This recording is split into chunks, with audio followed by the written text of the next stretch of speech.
Hi,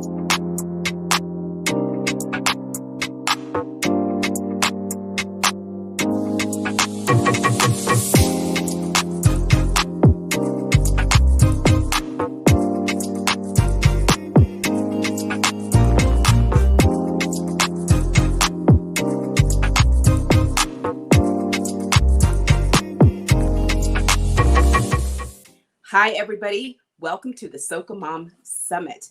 I am really happy to have AMC here to talk with us. You've seen her before at the last summit, and she's a friend of Soca Mom, of the community. Very, very active in all of the things that we do.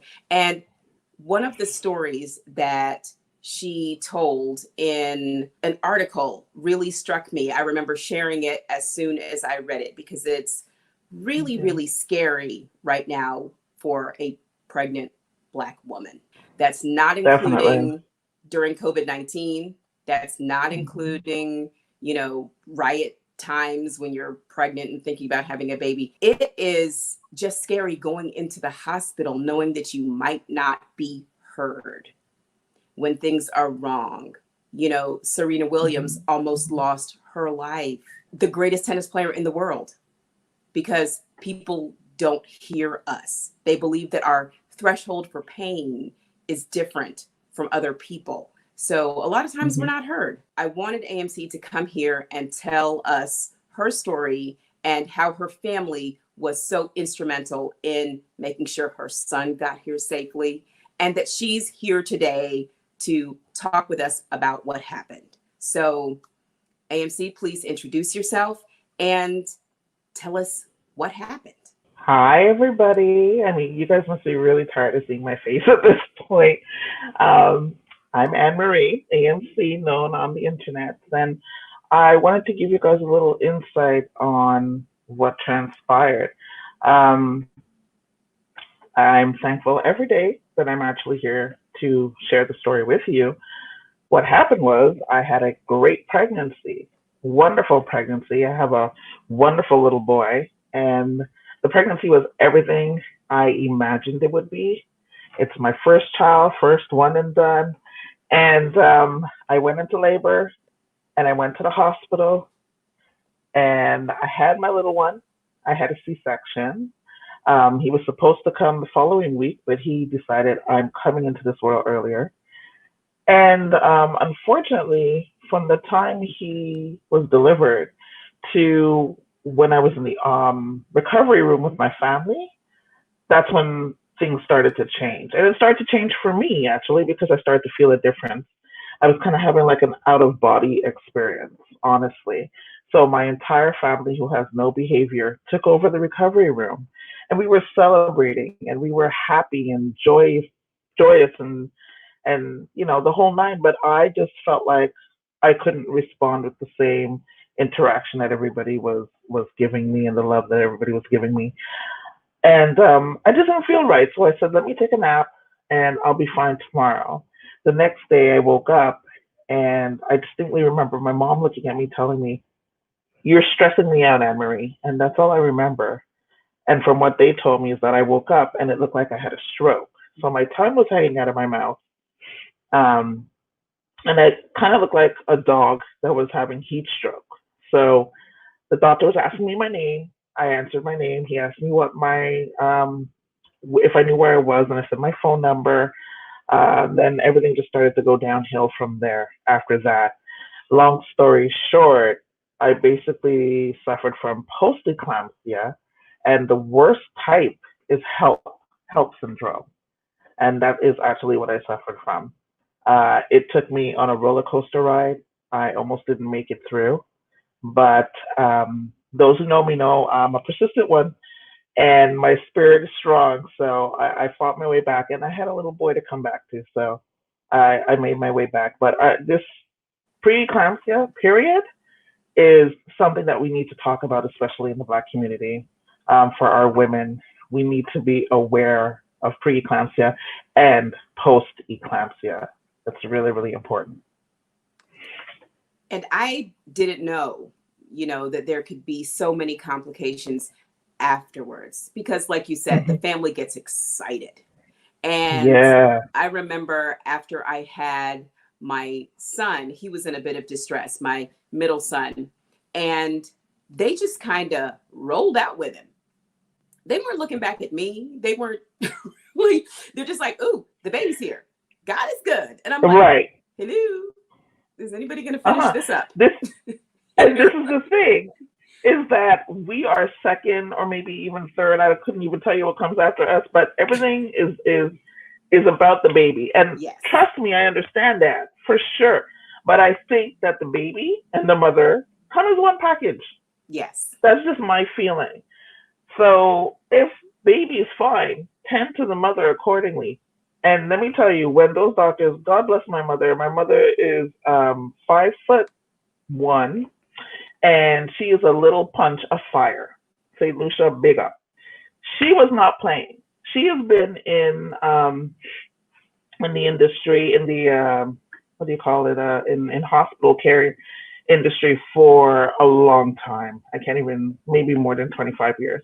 So she already knows how to deal with doctors that absolutely have no time or feel like you're an afterthought. So when she noticed that I was acting that way, the doctor wasn't really concerned. He didn't have a care in the world. He came in there with his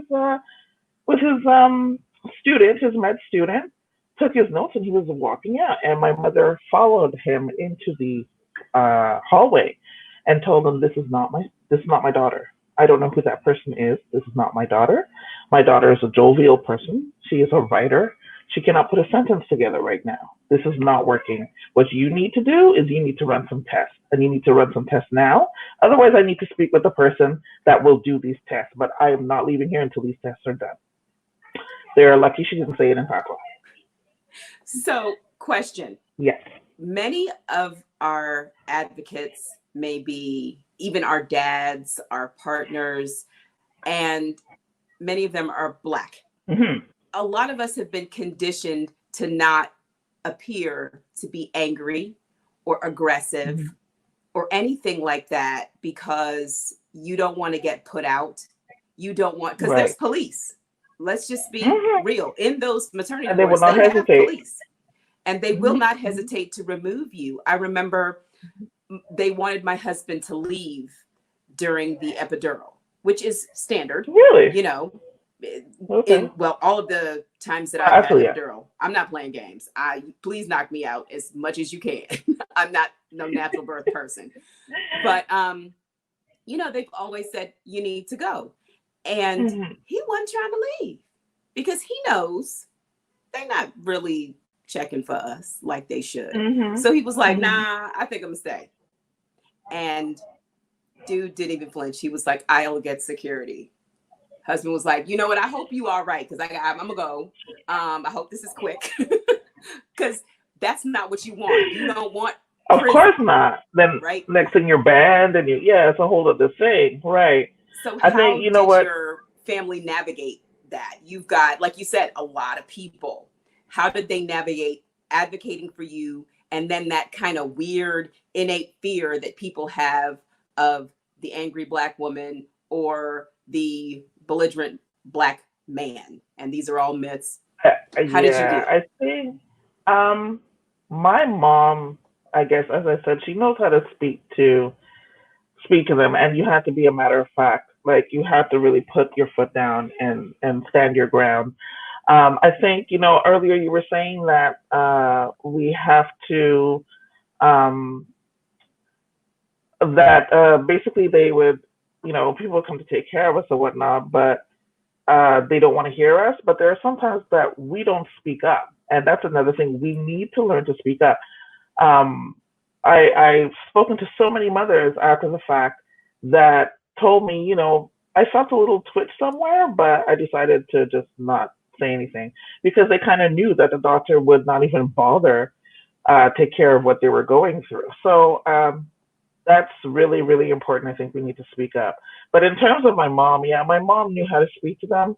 My family is huge, but in that sense, my mom was the only one that was there that day that went through this with me. So she was the one that was advocating for me then. Then it was my brother. And my brother knows, again, he's in the healthcare thing too, arena too. So he knew how to speak with them. He knew how to ask questions. God is good, and I actually had a great team of nurses taking care of me. And then my personal doctor, unfortunately, she wasn't the one that took care of me. Otherwise, I would have been fine. But because I got that one doctor that was on the floor that day, who didn't have a care in the world, that's when my mother had to turn on. Security and police and all of that didn't have to come into effect. I think because my mom was a kind of straight laced person, and you would get the idea when she's talking to you, it has to be done now. Otherwise than that, my notes or my crypt notes for people is to try and stay as calm as you can because it's already a very stressful time. Having a baby is something. I had a C-section. I did not have a natural birth. It's still stressful. I had to go through learning to walk and then a whole bunch of other stuff, which I'm sure I'll get to in a minute. But it was a lot. And the body is something. You could be fine one minute and the next minute you're not fine. So you really, really have to kind of try and stay as calm as you can for the person that's in the delivery room. Apart from that, just stand up for your right. You have to have somebody there that's going to voice whatever it is that you need and be your mouthpiece while you're under. That's all I got for that. I think that's really, really important. And you said that you had a perfectly normal, beautiful pregnancy. I saw you pregnant. Girl, you were glowing, looking I adorable, know, that's what we looking meant. so cute. I was like, Thank look at her. you. Because I think that might have been the first time that I met you. I think it's the first time I met Yes, you. it was. And I'm It like, was, yeah. oh, look at her. Little dress.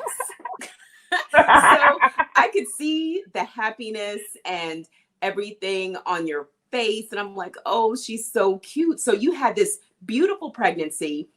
And I then, so did. you're not expecting this. A lot of people have issues before. So they've educated Hmm. themselves and they're prepared.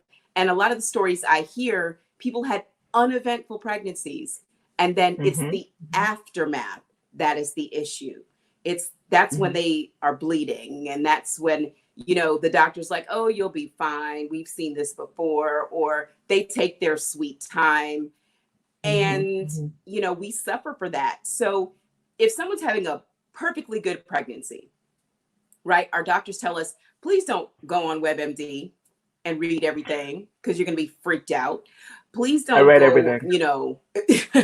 don't go on Google and read everything, right? That's what they're telling us, but you want to Yes. be informed when you get Yes. there. Oh, this doesn't feel right. That doesn't feel right. This is Hmm. uncomfortable. So, how do you find that kind of balance between being aware of what could go wrong and Hmm. enjoying your pregnancy and not being worried all the time? I read everything, guys. I read everything. Like, I'm You're not like, even that playing. wasn't me. I was like, no, okay, yeah, oh, I'm doing this right. Let me tell you, guys, I gained 25 pounds during my pregnancy. I ate well. I exercised. I think the only couple of things that I really had to deal with were I had what's it called when you got that pain in your leg, sciatica. I had sciatica, and I also had, and I cannot pronounce it. It's hydropolymorphism, something. I cannot pronounce it, but however, it is when you carry excess water. Um, so I was basically carrying water, more water than I should have, and I was carrying enough for twins. So I was waddling. It was my last month was really, really uncomfortable and sometimes a little painful. But otherwise than that, I had a great pregnancy. My blood pressure was perfect. Everything else, my tests came back. They were great. Like every appointment was fantastic. My son, he was healthy. He was great. All was good. Um, Again, I read everything. I really did. I try not to spiral though into a rabbit hole because that could easily happen. But here's the joke: is that I read everything, but a lot of information is on pre-eclampsia, not post-eclampsia. So it's to me, it's really, really surprising. When a lot of people, when they ask me, oh, what happened? I said, I have post-eclampsia. They're like, what's that? And that has come from women that have had kids. That has come from men, which I would kind of expect. But just the sheer thought that people don't know what it is what scares me because it could happen to anyone. And as you were saying, preeclampsia is something that usually you have. My mom had it when she had my brother. Um, and So usually the doctors tell you whatever your mom kind of went through during their pregnancy is kind of like a reflection of what you may go through. So it's always good you have to tell them that your mom had preeclampsia, which I did. But again, I had absolutely no symptoms during my pregnancy. It was only after I had my son. And that's when everything started to go awry. Your mom had this background in the medical field, right? Mm-hmm. And you've read everything. You can't advocate for yourself because you're out of it. How do you think that we should talk to our friends who might be in the room with us if you don't have, the mom in the medical field? Because I remember my mom was in the room with me when I had my oldest son. She was of no help. And I'm going to tell you, because all her focus was. My grandson? Right. She was a pediatrician. She was like, well, you're good. Like all Caribbean moms, right? Though. Uh-huh. Right? So yeah. How do we educate our friends and let them know, listen, we are here. I need you to look at me, make sure that I'm okay. Because if that baby is having any issues, they'll be taken care of. Please take care of me. Sure. How do we educate them about that? I know beforehand. Okay, so I'm pretty anal about a lot of stuff. So I actually had my birthing plan. There were people that I know that I wanted in that room with me, or at least there when the time came.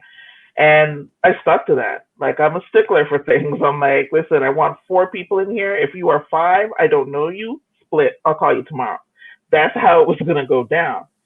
But I think for like your friends, your family, whoever you know is going to be in that tight knit community that you're going to need at the hospital. I know sometimes it doesn't end up that way, but try and find the time to sit down with them and let them know, listen, if something happens to me, please make sure to voice that A, B, and C. If you're looking at me and I don't look right, please make sure to voice that and tell whoever you need to tell and make sure they'll listen. You have to make sure that the person that is standing up for you too is ready to advocate for you, no holds barred. Otherwise, if you get somebody that's very passive, that's not going to work for you either, right? So you have to make sure this person is there for you 100% and try and state, where you stand beforehand if you can. More than likely, you usually have your best friend in there. You got your mother-in-law, your mom, your husband, father of your child, whoever it is.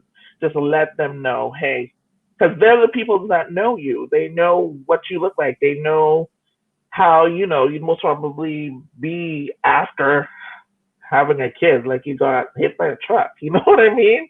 You're tired, you're exhausted, and all of that. You don't have it in you to speak for yourself. So you really, really, really need to make sure that you have that mouthpiece either designated or at least make sure you tell that little community that you're going to have with you at the hospital ahead of time, please speak up for me if something happens. Unfortunately, this is not uncommon. Now, what you had is uncommon, but the treatment is not necessarily uncommon with Black women. How do you cope with knowing that it very likely could have gone differently if you are of a different race? How do you deal with that? Because I remember I was pregnant with my daughter and I had 2 children already and I had pain. She wasn't due yet. And I had this pain and I said, well, I don't know how to describe it. I know that I feel like it is killing me and I need to go to the hospital. And I get there and the guy says, you know what? You're not in labor. And I said, but this hurts. And he goes, well, you know what? I'll go ahead and admit you. Now, this is a nurse. I'll go ahead and admit you, because if you aren't in pain, you're at least a good actress. Okay. Like, you're a good liar, so I'm going to give you an A for effort and admit you for that. And it I turns wish you out were. it was insane. It turns out my doctor came, she was an amazing woman, and she's like, I don't know what is causing this. He's right, you're not in labor, but you're clearly in pain. And she called another physician off of the golf course, a Black man, called Yeah. him and said, I need you to look at this sonogram because I can't explain what's happening here. And he came in and he looked and he said, see that little line there? She's bleeding. Her placenta is coming off and Oh my she may need a God. C-section. He came in with his little golf pants. Like, he was I like, love it. you know, it was two physicians from Howard. And I mean, God bless him. You know, he was just like, see that little thing? Yeah, she's bleeding. You're gonna have to fix that. Okay, bye. And just like rolled out. And that's Like, it. Okay. that's all it took. But it was crazy. Later on, my daughter got here. She was fine. They dealt with the placental abruption and everything. I didn't know what it was. And nobody knew how to advocate for me because I hadn't done that kind of research. And I start reading and I'm like, people die from this? Like, this is a thing? And it was so frightening after the fact. So I'm really, I know I was adamant about you coming on and discussing this because we don't know what we don't know. And now somebody is going to be able to say, you know what, if I don't feel good, and wow, I hadn't thought that I could get it afterwards. You know, I'm really, really glad that you're sharing your story about this. So we're running out of time, but I want to know what the aftermath was. What did you do after you got your diagnosis? I know they ran a bunch of tests. They figured out what it was. They got you together again. What did you do when it was time to go for your checkup and talk to your physician about what happened? Cry? I really, I was overwhelmed. When I reached home, and I have a whole bunch of flights of stairs in my house, and the first flight of stairs I took, and I went up the stairs like it was nothing, and my brother looked at me and goes, "Are you okay?" I said, "Yeah, I'm fine." And then I sat down for the first time in my living room after a week of turmoil and just craziness, and I didn't even know if I'd be back here. And I sat down and I cried. I just broke down.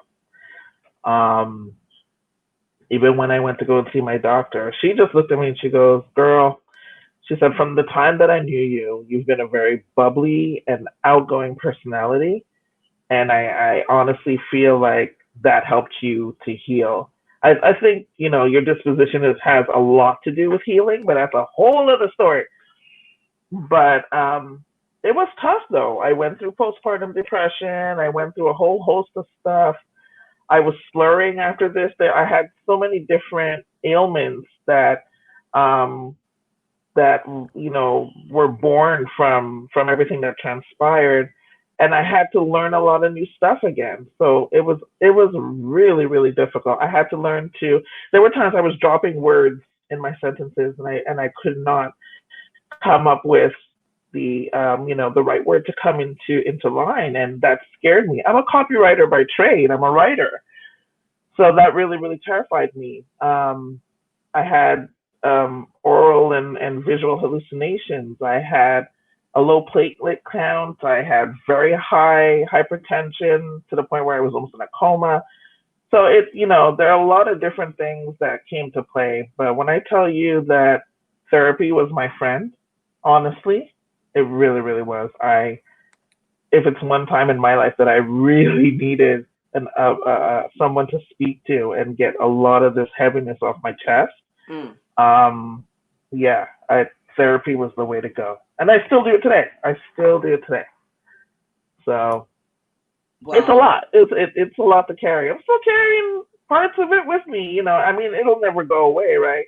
as a chuckle, I keep on saying I'm waiting for when, Sugar Plum turns like 15, does something drastic, and I'll be like, boy, let me tell you about that time. Okay? I'll keep You know what waiting. it took I'm waiting. for me to get you here? Don't play games with me. That's right. That's right. It's gonna come. It's gonna come. It is Just gonna waiting on it. come. But yeah, yes, indeed. Yes, indeed. I'm really thankful that I was given the platform to talk about it, because for me, it really is mind boggling to me that people don't know about it.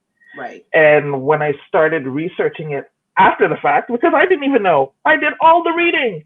I Right. did not know about it at all. And to make it worse is that everybody has different symptoms. So I didn't have a symptom at all. And Mm. then the next day I get up like I had a stroke, and everything went downhill by that. I fainted. I hit my head on the floor. It was just this whole process. I was in and out under for a week, and I could not. A lot of it was a blur. A lot of it was a blur. And So these are it's just things that we can't prevent, but the no. awareness will let the doctors catch it earlier. Just having that advocate say, this is not how she is. Like, this isn't Right. her. She's not Hmm. talking. She's not joyful. She's not excited, That's And I can it. only imagine how scary that was for you not having words, because words are what you Yeah. do. Like, they're a Exactly. I part was of you. terrified. That has I was got to be frightening. terrified, Eva. Oh my God. When I I sent a message to my friend, and my text message was so jumbled. Even when I got home, that was another thing I cried about, because she said, Bridget, it was Bridget. I sent her a message, and I said, I guess I was telling her that I had the baby and et cetera, et cetera. My text message made no sense at all. Mm. Words were cut, and people know when I text, if I make a mistake, I'm anal. I'll go back and put a star and be like, I'm I do sorry, I made too. that mistake. Like, I do you see? too. I'll be like, oops, autocorrect, star and. They're like, girl, we know it was and. Come Exactly. on now. I'm like, it doesn't matter. That's not the point, right? So it's Right. like, It's and for none me. of that was there. So she was like, when you send that message, I was like, this ain't right. This is not you. Something's up. And that was like, yeah, that was a 2 days. I was just kind of, I think, coming out. It wasn't 2 days. I can't even remember when I sent it. And she said I called her. I was like, I never spoke to you. She's like, yes, you did. Girl. Yeah, I was a mess. A mess. I just want people to know that that is something that can happen, and it can happen very quickly too. I mean, for me, it took like a week to really work through my body and bring me down and et cetera, and work through. But there's some people it takes like 15 minutes. They get in there, blood pressure goes down, you're in a coma, boom, death. Like it's very very quick. Mm. So I think it's really important that I know it's scary. Y'all, having a baby comes with a whole Woo. bunch of a list of things that we don't even, these rose colored glasses that everybody likes to look through. You need to step back. You need to step back, because a woman It goes doesn't look through a like Instagram. whole lot. It don't look nothing like No, Instagram. no, No. And not at they all, put the not at baby all. on you, and then everybody's crying, and no. I See, and mean, they did that, and I don't remember that. So yeah. things like that, because I missed out on that, that hurt. That hurt a lot. Yes. I missed out on breastfeeding. I missed out on that. I missed Mm. out on the connection. So yeah, I mean, it's a lot. It's a lot, people. It's a lot. It really, really Well, is. Just please be mindful. That's all I ask. we are so glad you are here and Thank you. that you can share your story. I'm telling you, when I read that thing, I was laid out. I probably, I probably shared it like as soon as I got to the last word. I was like, share. I don't even know what I'm going to say above this, but share. Because like your words, it was like I was there. Like the way that you put it together, it was like I was there. So words are what you do. And we're so Words are what I thankful do. that you shared this with us. Sharing your story is powerful, everybody. It is powerful. So if you have a story, please share it with your loved ones. Find a way Mhm. to let people know what happened to you. People share their stories on Facebook all the time. It's really, really important, even if you're not a writer, but to just let people know this is what happened to me so that they can at least be mindful. They can advocate for others. It's really, really vital that you share your story. AMC, thank you for going through this with us again. You are going to help somebody. That And is my goal. we know your words are powerful. It's what got us right here. So please tell us where we can support your writing, where we can read more of it. There is a link on AMC's speakers page that has a link to the story that got us here, right? So you can definitely read that. But she has work all over. You can look on her speakers page as well. You can look on her website and see a lot of her music writing there. But where else can we hear from you?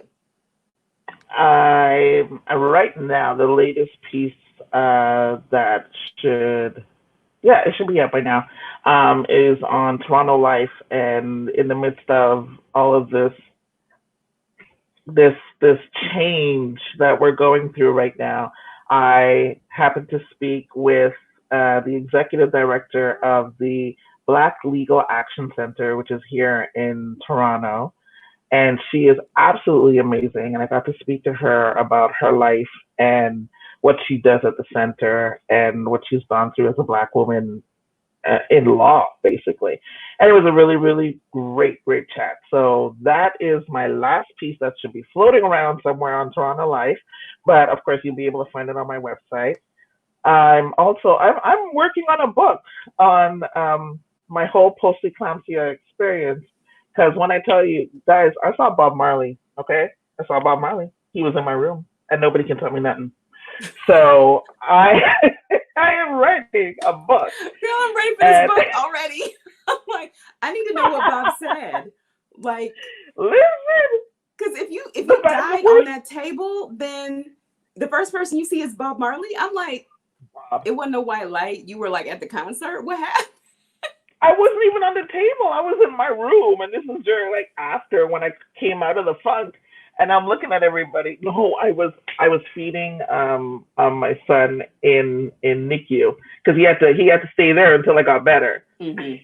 So he's in NICU, and it was his father and my sister-in-law and myself and my brother, and I'm like, oh wow, you guys see it? You see Bob? And they're looking at me like,